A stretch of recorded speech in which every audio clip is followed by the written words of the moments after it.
Commencer cette soirée en donnant la parole à Madame Francine Fourier, qui représente Monsieur Federico Mayor, et Madame Francine Fournier, sous-directrice générale pour les sciences sociales et humaines à l'UNESCO. Le mouvement scout et guide, qui représente un des plus grands réseaux multiculturels et multiconfessionnels du monde pour l'éducation et l'action auprès des jeunes, apporte une contribution très importante à l'action de l'UNESCO pour la réalisation d'une culture de la paix.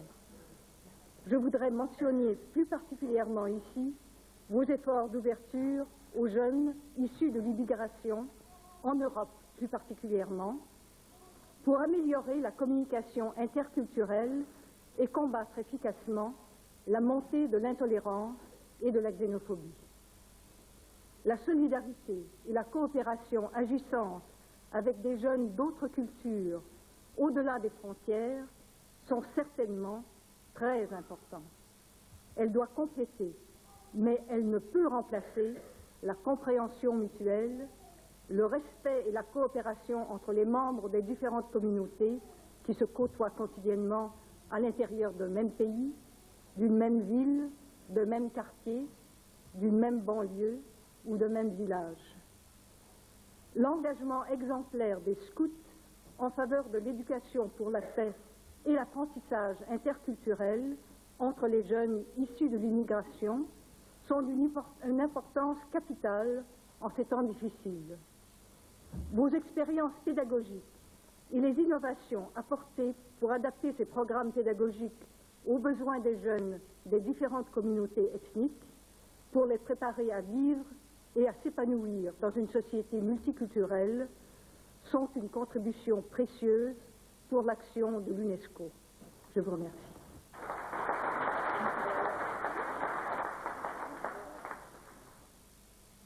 Madame la représentante de Monsieur Mayor, merci de toutes ces paroles que vous venez de donner, qui sont encore une fois un espoir pour ceux qui travaillent pour le rapprochement et qui travaillent pour le rapprochement de toutes les communautés et de tous les hommes. Merci beaucoup.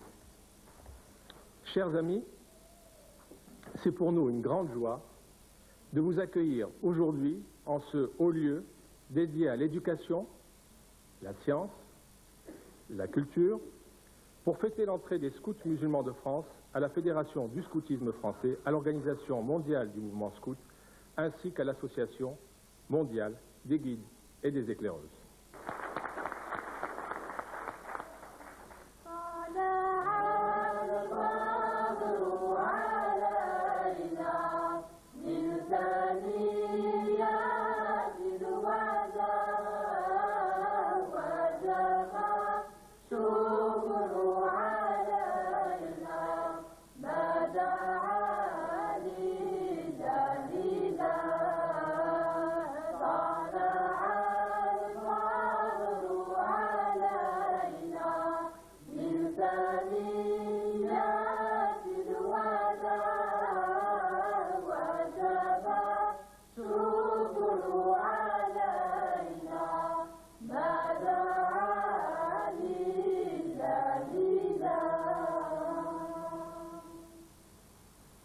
Madame Veil a accepté de donner son parrainage à cette cérémonie parce que vous savez qu'elle est très attachée au scoutisme, elle a été scout elle-même et elle est aussi très intéressée par les valeurs que défendent les scouts musulmans au sein de ce grand mouvement du scoutisme.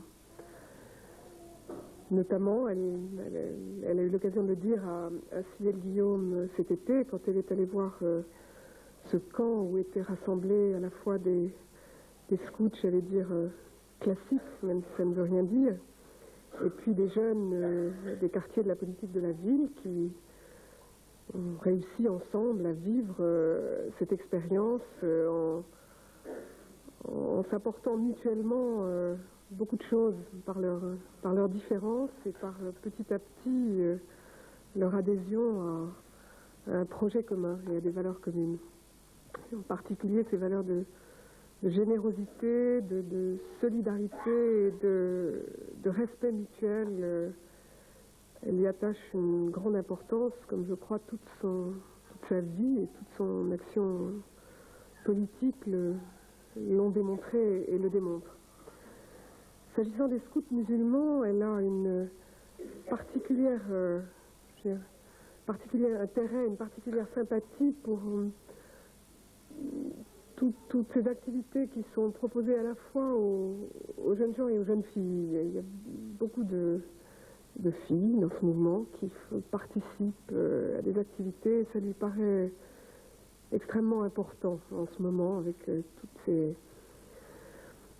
cette réflexion qu'il peut y avoir sur le rôle de la femme et en particulier le rôle de la femme dans le monde musulman ou dans les communautés musulmanes installées en France.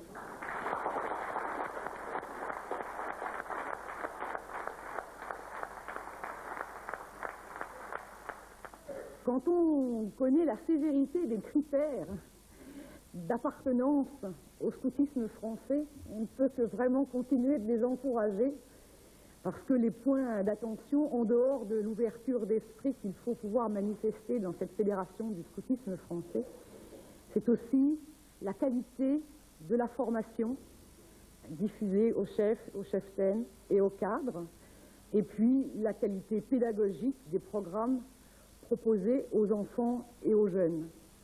Et quand on sait que cette association, qui est entrée l'année dernière dans le scoutisme français, est née en 1990, je ne sais pas si vous mesurez la somme de travail qu'ils ont déjà dû réaliser, celle qu'ils sont encore en train de réaliser, comme toutes les autres associations, parce que finalement, l'éducation des jeunes par les jeunes, par des adultes aussi, c'est un énorme travail, puisque nous nous appuyons sur le bénévolat, et que toujours, il faut remettre notre ouvrage sur le métier, car les jeunes bougent, les moins jeunes prennent d'autres responsabilités.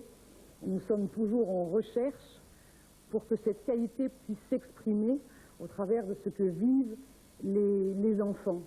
Ils ont beaucoup de choses à nous apporter. Nous allons essayer aussi de les aider.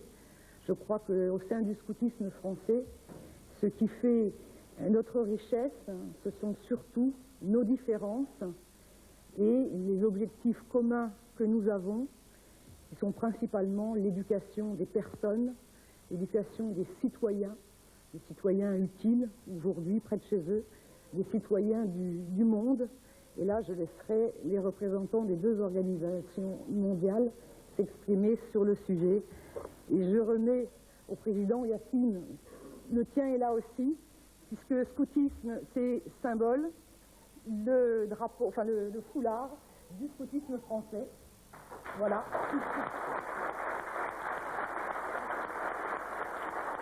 Et longue vie à vous.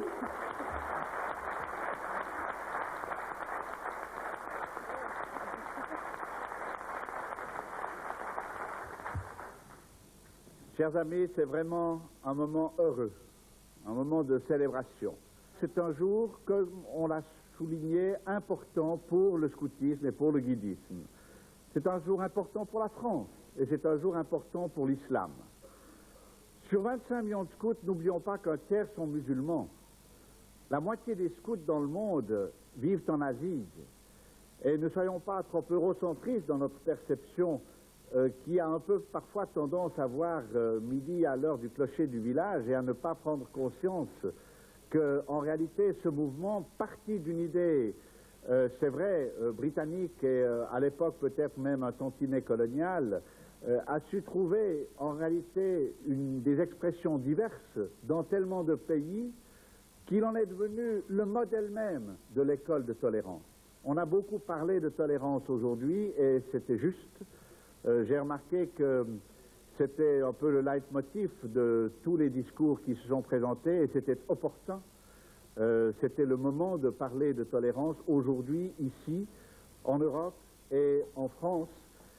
Et je pense que c'est un très beau symbole de tolérance que finalement ce soit des scouts catholiques, les scouts de France, qui aient porté les scouts musulmans de France sur les fonds baptismaux du scoutisme français, si j'ose utiliser cette expression. C'est cette fraternité-là que véritablement nous pouvons illustrer et célébrer aujourd'hui par la reconnaissance des scouts musulmans de France, et c'est donc bien volontiers que je m'en réjouis avec vous. Beaucoup de chemin a été parcouru depuis la création, depuis ce dépôt des statuts en décembre 90, mais certainement encore beaucoup de chemin à parcourir, beaucoup d'efforts, d'aventures, mais aussi beaucoup de rencontres, de joie à partager avec les jeunes de France et du monde. Est-il nécessaire de rappeler que le scoutisme est le premier mouvement de jeunesse dans le monde? Cette jeunesse qui est l'avenir de toute société. La société que nous aurons demain se bâtira par la jeunesse d'aujourd'hui. Vouloir construire l'avenir, c'est aussi travailler au développement et à la construction d'une jeunesse responsable, équilibrée, bien dans sa peau et dans son temps. Pour les scouts musulmans de France, la direction à suivre est la voie du juste milieu. C'est en la suivant qu'ensemble, nous participerons à construire un avenir où l'espoir, la fraternité, la tolérance, la paix ne seront pas de vains mots, où les jeunes réalisent leurs rêves, où les barrières entre les hommes tombent. Cette réalité que sont les scouts musulmans de France, aujourd'hui, saura, j'en suis intimement convaincu, contribuer pleinement à la construction de la société française de l'an 2000, en créant des groupes locaux dans les diverses villes de France, dans les diverses régions de France, en éduquant les jeunes à la citoyenneté, au respect des autres et de leur environnement, en les éveillant aux valeurs spirituelles pour permettre l'épanouissement de la noblesse de leur caractère, et aussi en formant des cadres bénévoles et pleins d'enthousiasme.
Voilà. Madame Séti-Simon, vous êtes chargée de mission des Scouts musulmans de France. Chargée à la communication, oui. La réunion d'aujourd'hui, c'est quoi au juste?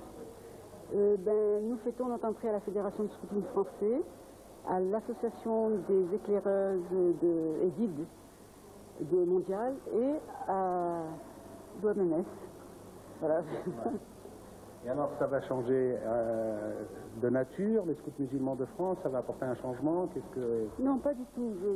Ce qu'on peut dire, c'est quand même une première en Europe, du fait que depuis plus de 50 ans, aucune association n'a pu rejoindre le scoutisme français, la Fédération de scoutisme français, et que c'est la seule association musulmane en Europe. Donc, en ce sens, c'est symbolique et très, très, très important pour la jeunesse musulmane d'Europe. Vous, Madame Simon, vous êtes scout? Oui, oui. Musulmane? Oui, absolument. Alors, quelle est cette relation entre scouts et musulmans dans un pays comme la France?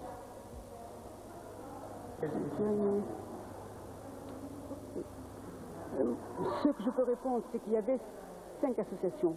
La branche israélite, la branche laïque, la branche catholique, protestante. Chez les catholiques, il y avait 2 branches, du côté filles et du côté garçons, et il manquait la sensibilité musulmane. Or, il y a une grande partie de la population, de la jeunesse française qui est musulmane, qui a besoin de connaître ses racines pour bien grandir, pour se responsabiliser, devenir des citoyens, j'allais dire, tout à fait comme les autres. Alors, Madame Catherine Leila Gillet, c'est bien ça? C'est ça. Vous êtes commissaire national au programme des scouts musulmans de France. Oui. Ça consiste en quoi?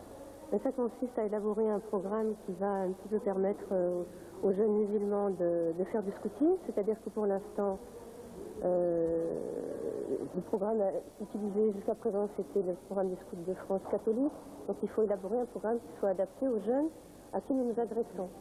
Donc on espère établir un programme qui va leur être vraiment personnel.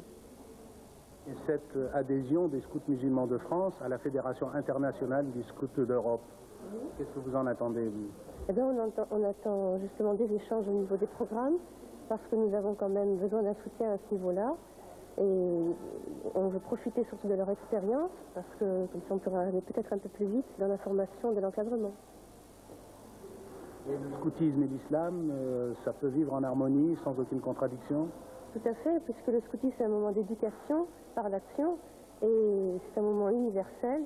Il y a énormément de jeunes dans le monde, et c'est un moyen pour l'islam qui se veut tolérant et fraternel, de montrer que ça peut exister par les jeunes, justement, pour leur redonner confiance dans leur tradition. J'allais dire paradoxalement, le scoutisme c'est de l'islam. Je crois qu'il ne faut pas oublier que Baden-Powell est allé en Inde, en Afrique, et que c'est son expérience, j'allais dire, de ces pays et de leur spiritualité qu'il a peut-être amené en Angleterre enrichi, et il est revenu avec donc le scoutisme, qui fait que l'enfant se prend en charge, se développe, s'intéresse à l'autre, s'intéresse à son environnement, et s'intéresse également à la dimension qu'il a avec le spirituel. Donc je crois que ceci, on l'apprend en islam, ce sont, j'allais dire, les fondements de l'islam. Le rapport à soi, le rapport à l'autre, le rapport à Dieu, à l'environnement et à Dieu. Donc c'est pour ça que je dis paradoxalement, le scoutisme, pour moi, c'est l'islam. C'est une école dans laquelle l'enfant peut se développer tout à fait normalement en évitant tout extrême. Yacine de Maison, vous êtes commissaire général des scouts musulmans de France. Oui. Vous organisez aujourd'hui une réunion à l'UNESCO. En quoi consiste cette réunion? Cette réunion, c'est avant tout pour marquer notre adhésion au scoutisme français, à l'Organisation mondiale du mouvement scout et à l'Organisation mondiale des guides et éclaireuses.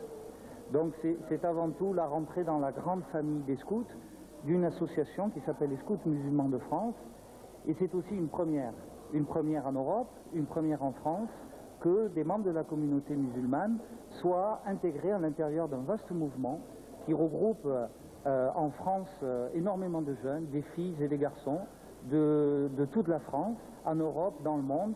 Aujourd'hui, les scouts, c'est une association qui a 33 millions de jeunes dans le monde. Donc pour nous, c'est un grand honneur de faire partie de cette confédération. C'est-à-dire que jusqu'à présent, si j'ai bien compris, il y avait des scouts protestants, chrétiens, juifs, mais il n'y avait pas de scouts musulmans dans la Fédération internationale du scoutisme. Dans le scoutisme français, il n'y avait pas les scouts musulmans de France. C'était un manque qui est comblé aujourd'hui. Je crois que tout le monde est très très heureux, tous nos partenaires, les scouts de France, les guides de France, les éclaireurs de France, les scouts israélites et la Fédération française des éclaireurs et éclaireuses de France, qui regroupe toutes les familles, j'allais dire religieuses, qui sont en France, plus les éclaireurs de France qui sont des laïcs. Et aujourd'hui, c'est la famille musulmane qui vient rejoindre cette famille-là. Qu'est-ce que vous attendez de l'intégration des scouts musulmans de France dans la Fédération internationale du scoutisme français et européen? C'est une plateforme extraordinaire. C'est une plateforme extraordinaire. Aujourd'hui, sur une même table, sont réunis des Israélites, des musulmans, des laïcs, des catholiques, et tout ce monde parle ensemble, travaille ensemble, font des projets ensemble. Je veux dire, aujourd'hui c'est devenu rare dans le monde, des gens qui ont une telle ouverture, et surtout qui ne se contentent pas de paroles, mais qui agissent. On l'a vu avec l'action sur le Rwanda, l'action sur le week-end du scoutisme français. Je crois que ça, pour les jeunes musulmans aujourd'hui, c'est une porte de rencontre, d'échange extraordinaire. Et vraiment, on en use et on en abuse parce que nous croyons que beaucoup de problèmes aujourd'hui existent parce qu'il y a un retour, un blocage communautaire de part et d'autre qui risque un jour d'arriver à l'affrontement. À travers le scoutisme, vous allez essayer de permettre un meilleur dialogue interreligieux. Un meilleur dialogue des hommes, déjà l'humanité, déjà le frère que nous sommes, déjà le fait que nous sommes tous frères, que nous sommes sur cette terre pour partager ensemble. Et pour ceux qui ont la foi, de comparer cette foi, de s'enrichir mutuellement sur la façon dont nous avons d'adorer l'unique Créateur. Hamid Demou, vous êtes donc le nouveau président des scouts musulmans de France. Oui. Quel effet ça vous fait déjà? Eh bien, c'est une lourde responsabilité et je pense qu'il y a beaucoup de choses à faire encore et c'est une lourde responsabilité, effectivement. Et cette nouvelle adhésion des scouts musulmans de France au sein de la Fédération internationale du scoutisme, qu'est-ce que vous en attendez en tant que nouveau président? Écoutez, la dimension internationale du scoutisme est quelque chose de très important pour nous et pour les jeunes qui sont donc scouts, parce que ça leur ouvre des horizons qui vont leur permettre de partager, de rencontrer d'autres jeunes du monde, tout en étant des jeunes de France avec leur identité, leur culture, et tout ça dans un climat de fraternité, de tolérance et de partage. Donc, pour les jeunes, c'est quelque chose d'important à mon avis. Vous pensez que les scouts musulmans de France peuvent participer à l'intégration de ce qu'on appelle les jeunes issus de l'immigration dans les banlieues? Alors je dirais que effectivement la proposition Scouts musulmans de France peut aider des jeunes à se retrouver dans la société où ils vivent en ayant conscience qu'ils ont une responsabilité, qu'ils ont une place à tenir et en développant toutes les qualités qui leur permettront dans cette société d'être partie prenante et de jouer pleinement leur rôle dans cette société de France.